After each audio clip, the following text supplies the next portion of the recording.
Welcome to the Garden Basics with Farmer Fred podcast. If you're just a beginning gardener or you want good gardening information, well, you've come to the right spot. Hey, quit fertilizing your plants. Feed your soil instead. Here in episode 7, we go deep into what makes for a successful plant. If you think plant roots are sucking up that liquid or granular fertilizer that you're pouring on them, well, you better think again. Plant roots aren't straws. Instead, there are billions of microscopic beneficial fungi and bacteria in the soil that are converting those fertilizers into a usable form for the plant and delivering the finished product to the plant roots. And the better you treat those beneficial critters, the healthier your plants will be. It's all about the soil. Here on episode 7, we talk with Giselle Schoniger of Kellogg Garden Products about how this process works and actually how easy it is to improve your soil and your plants. We talk with a soils expert about why you should spend your money on a chipper shredder instead of a rototiller and how that rototiller can damage your soil. Are your winter greens and cool season vegetables like broccoli and cauliflower starting to bolt? They're turning bitter and uneatable and sending up seed heads? Well, our in-house college horticulture professor, Debbie Flower, explains why this happens. But there's a very beneficial side to all that bolting. It's a result that can actually reduce your garden pest problems. It's all on this week's Garden Basics with Farmer Fred podcast, and we're going to do it all in less than 30 minutes. Let's get started.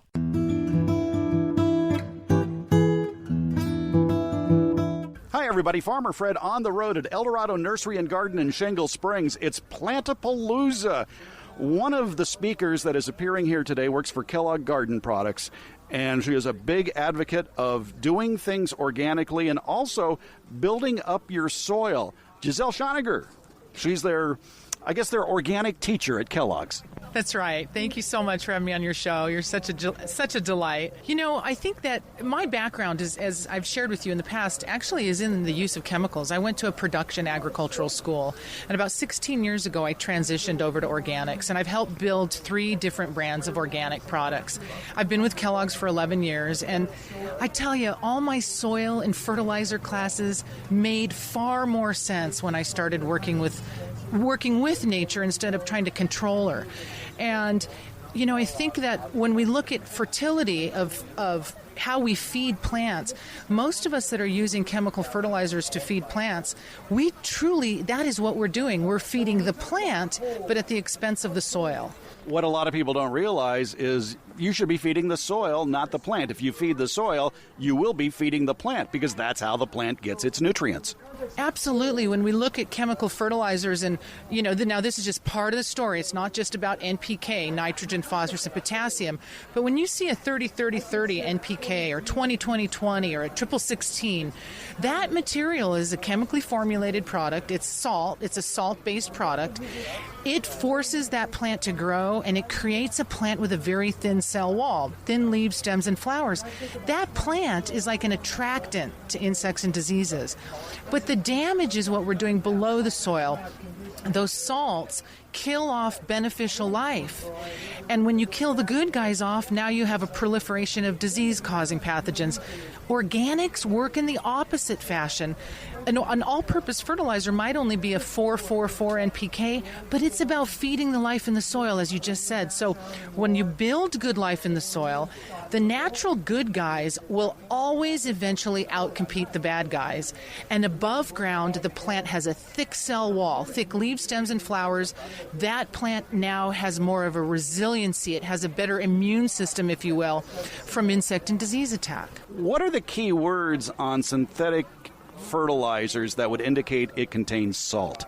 Well, you know, actually most people wouldn't know that on a fertilizer. You wouldn't really understand that that is really what the component is. When it goes down through the soil profile, chemical fertilizers, very much like, let's say, steer manure. You know, 50 years ago, steer manure was a good product. But when you think about how confined the animals are, how regimented their diet is, they're not grass-fed often. So it's high in salt. Those fertilizers are also high in salt. When you add a salt material to a clay soil, let's say, you're only going to compact that soil further. So, but back to your question, really, anytime you see a material where the NPK is higher than, let's say, a triple 12, and you see something like urea or ammonium, those are the kinds of things that should really alert you to the fact. If you can't really read what the words are, like on a lot of the food that we eat today, pretty much those are going to be materials that are artificially formulated. Now, you mentioned steer manure and the amount of salts it has, and I imagine a lot of people are asking themselves now, well, wait a minute, steer manure, isn't that an organic fertilizer? Wouldn't that be good for the soil? Well, steer manure, a lot of people use it. Let me put it this way. It is better than not using anything. But it is truly high in salt, so it's a value product. I mean, of course, people use it, and everybody's watching their page, their pocketbook, which we all have to do today. So if that's what someone chooses to use, but just know if you're adding it to a clay soil that's already compact and dense, you're truly making the soil more compacted and more dense by adding that salt. So we have other types of manures. We have some chicken manure. We have a product called the Gardener and Bloom line. Has a product called Harvest Supreme. It does have 15% chicken manure in it. It has mycorrhiza. It has earthworm castings, kelp. We add a whole host of organic nutrients within that material. So we have a whole breadth of product lines. We have worm castings. Worm castings are awesome to add into your either raised bed or in-ground plantings, and are not going to be as high in salt. And you don't need that much worm castings for it to be effective either. I love worm castings. I tell you, if people would really start using worm castings or create, I have a worm bin, which I love. It's like a science project the first few times you do it, but once you get the hang of it, you realize you're really not doing anything except feeding them. The worms are doing all the work. And you can have some fun with some of these materials, especially in raised beds.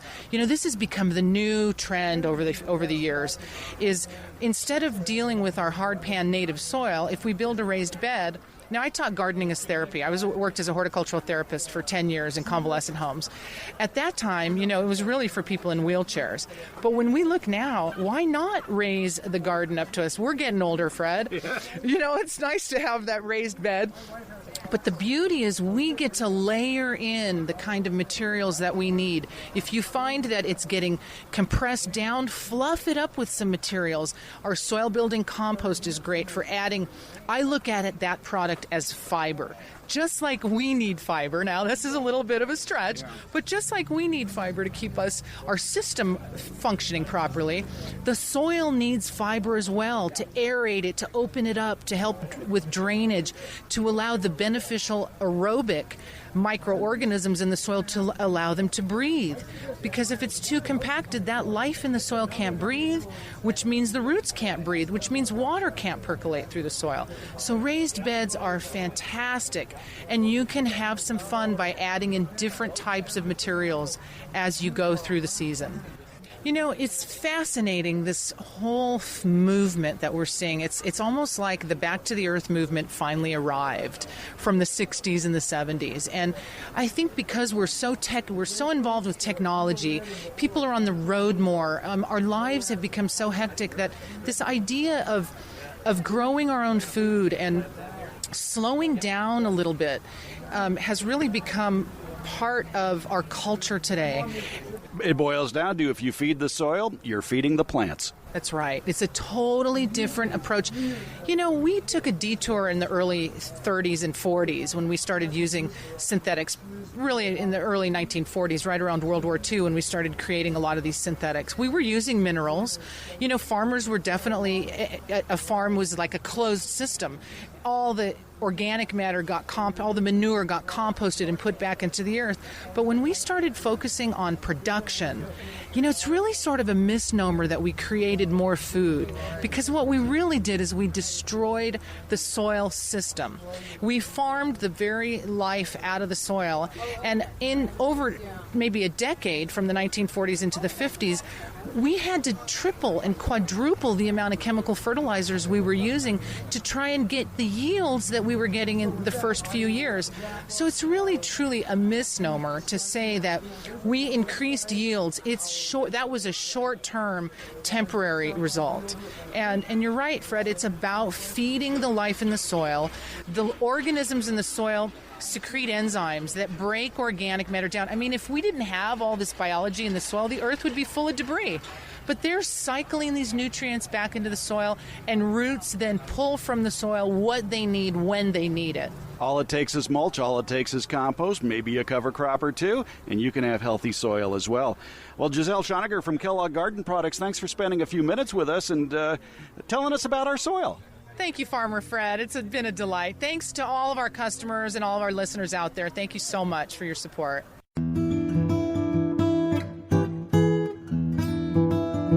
Here on the Garden Basics podcast, we want to answer your garden questions. A couple of ways you can do that. Give us a call, 916-292-8964. That number again, 916-292-8964. You can either leave a message or you can text that number as well. Be patient. There are a lot of rings before we pick up. Another way is email. Send your garden questions to fred@farmerfred.com. That's fred@farmerfred.com. One benefit of email is you can attach a photo of a bug or a plant that you're trying to identify.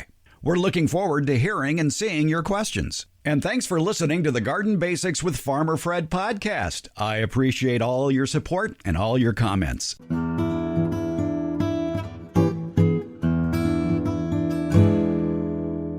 Here on the Garden Basics with Farmer Fred podcast, we like to answer your questions, and I always like to get a little help in doing that. So we bring in retired college horticultural professor Debbie Flower.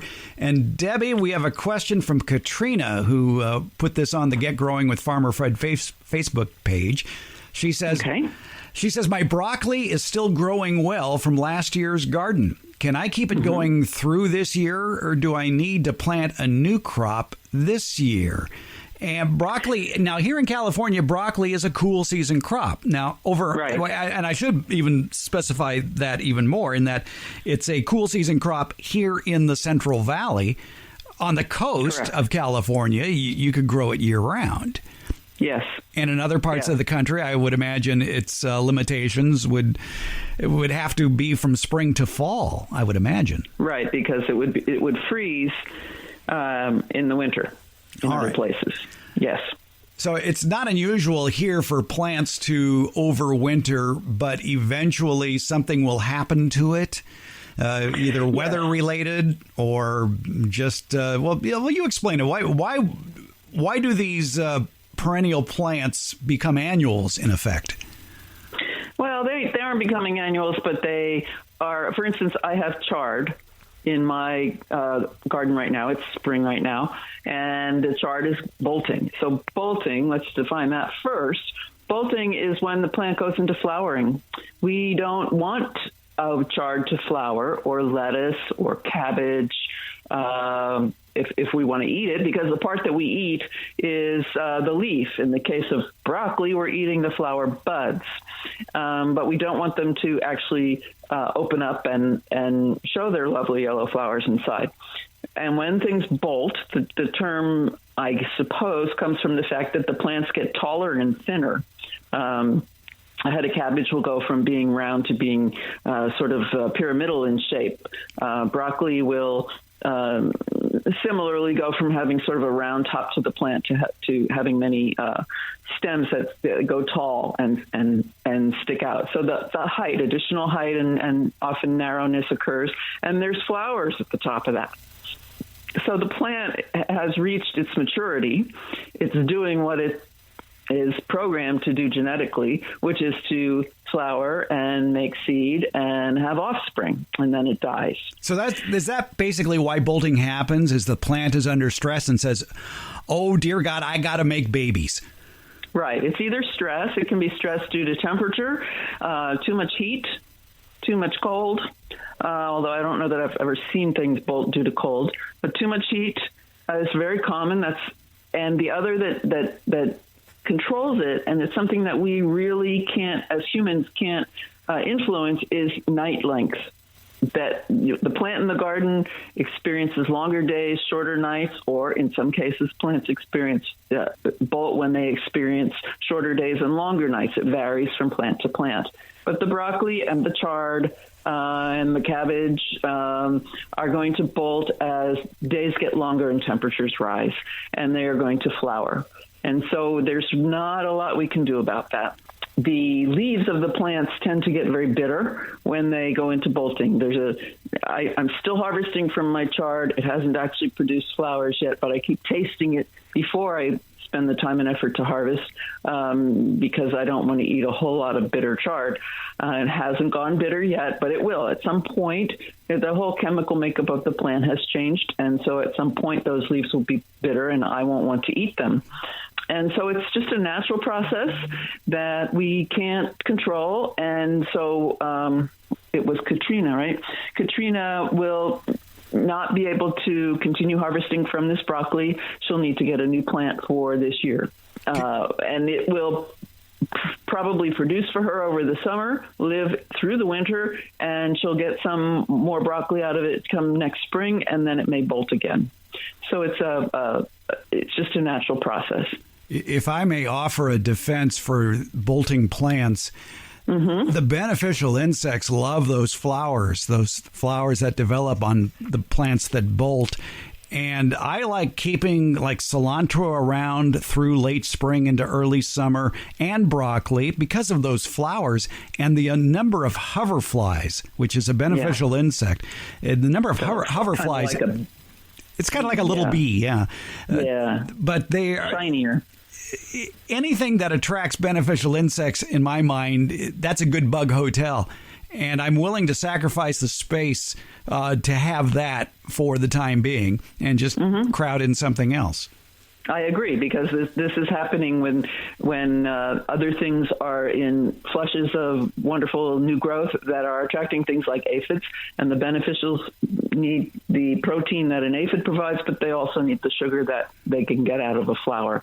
And so if you can have something flowering in your garden that is very attractive to them, and these plants that bolt, their flowers tend to be very attractive to the beneficials, then you're providing that. They'll come in, they'll have their sugar meal, and then they'll go look for protein meal, and they'll eat the aphids off of your other plants.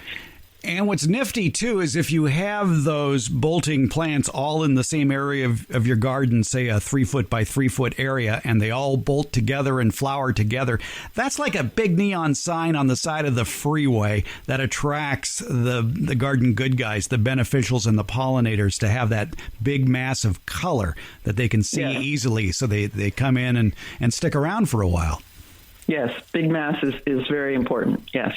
So there you go, the bolted plant. It has all sorts of uses, maybe not for eating, but still, you might want to consider just keeping it around for a while. Thank you very much. Debbie Flower, always good to hear from you. Thanks for your help today. Yes, my pleasure. Thank you, Fred.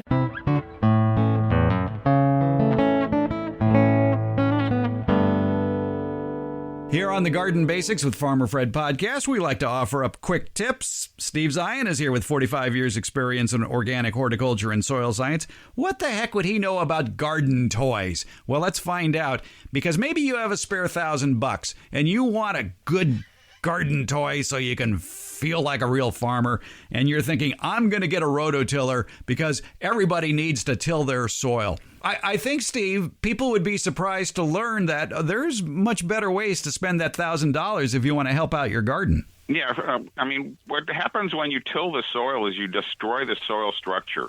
And soil structure means that your soil has a variety of pore spaces. And that's really important, especially in our area, because we have a lot of clay soils and we have poor drainage. And so we have only very, very tiny pore spaces. And everybody thinks you till the soil and it loosens it up and creates a wide variety of pore spaces. But the problem is after you start irrigating or the rain comes, the fine clays that you've all loosened up with that tillage starts to leach down through the soil and fills up and plugs up all those large pores. So in actuality, tillage reduces soil structure and reduces the large pore spaces, so it actually compacts your soil in the long run. A lot of people don't realize that for a plant to thrive, besides soil and water, it needs air. And rototilling basically destroys those air pockets. Yes, absolutely critical to have as much air in there as well. That's where the better the soil structure is, you have more drought resistance, the more spots for nutrients and soil biology. Everybody, all the roots and the microbes can all move through there. Also, the tilling kills a lot of the microscopic organisms. In particular, the two major organisms that you find as far as massive numbers, the two biggest guys in quantity, are bacteria and fungi. And bacteria are little one-celled critters, and they don't really get harmed too much by tilling. But the fungi, they're like long strings in your garden, and they get sliced to death with a rototiller. And what's interesting is when you till the soil by killing the majority of the fungi, you change the ratio in your soil between bacteria and fungi, increasing the amount of bacteria. And what kind of plants prefer living in bacteria-dominated soil? Everybody's garden favorite, they're called weeds. So if you want to grow weeds, till your soil. My heavens. I imagine, too, speaking of long, stringy things in the soil, that a rototiller isn't doing worms any good. Exactly. They're slicing and dicing. It's just very, very disruptive to the ecological system of the soil. And it really sets your soil back. The USDA, their Healthy Soils webpage, talks about that a lot. And it's mainly for farmers because they're trying to convince farmers to do less tillage, but it also applies in the backyard garden as well. Exactly. Now, I have seen amazing things happen with my soil just by mulching the top of the soil, adding 3 or 4 inches of mulch that was free, that arborists drop off of chipped and shredded tree parts. And because they're all different sizes, they break down at different times. But it's amazing the earthworm activity that I've seen increase since applying 3 to 4 inches of mulch on the soil and just leaving it there. Yep, that's your natural. Those guys are your natural rototillers.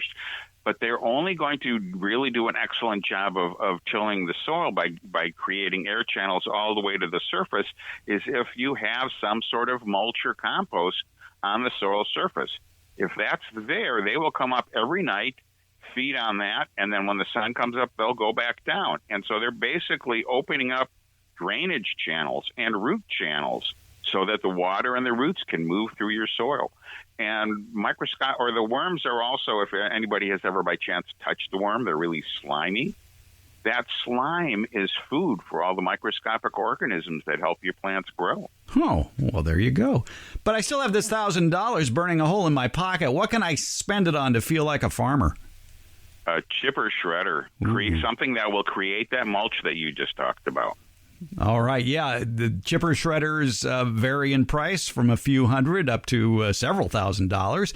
But if you have trees on your property or your neighbors have trees or shrubs or you're removing shrubs or portions of trees, why put it in the trash? Put it through your chipper shredder and then put it on your soil. You don't have to dig it in. Just lay it on top of your soil and voila, magic. Exactly. Yeah, you really don't want to, a lot of people, the old school was you want to add organic matter to the soil, and we used to all recommend tilling it in, working it in. I used to have a rototiller, but we've learned that's very destructive to the soil, and you're better off just putting it on top.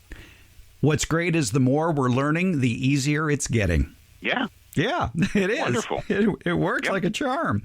All right. Steve Zion with 45 years experience in organic horticulture and soil science. There you go, folks. If you're going to spend $1,000 on a big garden toy, get yourself a chipper shredder, not a rototiller. You're going to make the worms in your soil and your plants very, very happy. Thanks, Steve. You're welcome. Well, we're all anxious about the future, and, maybe we are going a bit stir-crazy.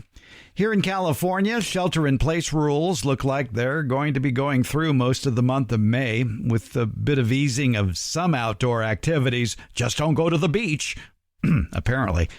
Well, we all want things to get back to normal, but it looks like there's going to be lots of new normal. We just don't know what normal will be. One of the best things we can do in the meantime is, how about spreading a little joy? Maybe it's sharing an extra tomato or pepper plant with a neighbor. Maybe it's just smiling more at others on your walks or bike rides through the neighborhood. And maybe it's just exercising a bit more patience with those around us. You know, we're all in this together, and by all, I mean the entire world. The entire world is battling this invisible enemy. This is a shared experience unlike anything that has ever happened before in our history. And it's going to be a long battle. Things, though, will get better. It's just going to take a while. And just like starting a garden, the results are a long way off. And just like a garden, you have to pay attention to the little things to get good long-term results. Like making sure on a regular basis, maybe twice a month or even every week, that your sprinklers and drip irrigation systems aren't broken, that they're in good working order, and giving just the right amount of water to the plants that need it. You're not watering the sidewalk. And in life, one of those little things just might be checking in on those who live alone. You know, knock on their door, give them a call, leave a note on their front porch. And maybe being a bit more generous with your smiles for others. You know that summer garden that you're planting right now? I'll tell you what's going to happen in a couple of months. You're going to get a bit neglectful. You're going to sort of let it skip. And that's when you really need to buckle down and watch out for pests, diseases, and weeds. Well, we're now in month 2 of shelter in place and social distancing, and it's easy to get a bit thoughtless, angry, and even feeling sorry for yourself at this stage. Well, try to catch yourself if that starts to happen. Think instead about what you're grateful for. Maybe get busy creating, cultivating, or inviting beauty into your life today. And how do you do that? Well, you could work in the garden. You could share a smile. That can go a long way to accomplishing something good.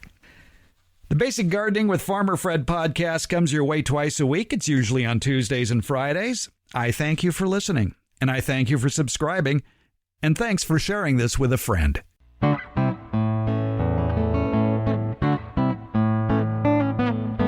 Thank you for listening to Garden Basics with Farmer Fred. I appreciate you listening. Would you please subscribe? You can find the podcast at Apple, Spotify, Stitcher, Google, Podcast Addict, and Hey Alexa, play the Garden Basics with Farmer Fred podcast. Thank you.